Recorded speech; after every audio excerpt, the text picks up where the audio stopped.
Cotton మహాశయ మరి ఎక్కడో ఇతర దేశాల్లో పుట్టి మరి మన దేశానికి వచ్చి ఆనకట్టు నిర్మించి అది తూర్పుగోదావరి జిల్లాలోనే ప్రప్రథమంగా ధవళేశ్వరం ఆనకట్టు నిర్మించి మరి ఈ జిల్లాలకి ఈ రోజున ఈ కూడు గుడ్డ ఉందంటే అప్పుడు ఈ అరణ్యాన్ని పరిశుద్ధిగా బాగు చేసిన మహానుభావుడు.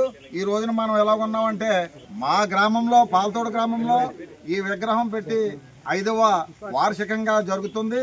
ఈ 5వ వార్షికంలో ప్రతి ఏటా ఒక్కో డిపార్ట్మెంట్ని గౌరవించి ఇప్పుడు ఉన్నారంటే ఆశా వర్కర్లు ఏఎన్ఎంలు వీళ్ళందరినీ సత్కరించి ఆయన మరణం రోజునే 24/7/1899లో చనిపోయి ఉన్నారు.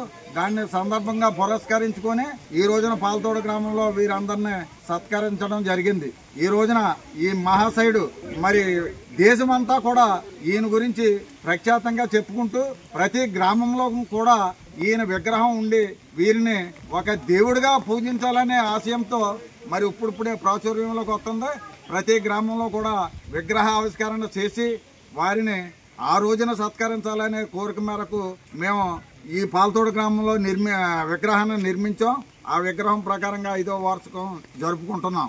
మరి ఇందు మూలంగా పాలతోడు గ్రామ ప్రజలకు అందరికీ కూడా సత్కరించినందుకు సన్మానించినందుకు వారందరికీ కూడా శుభాకాంక్షలు తెలుపుతూ అలాగే మీడియా వారికి కూడా ఇక్కడికి విచ్చేసిన వర్షమైన ఏమైనా విచ్చేసిన మీడియా వారికి కూడా నా శుభాకాంక్షలు తెలుపుతూ సెలవు తీసుకుంటున్నాను.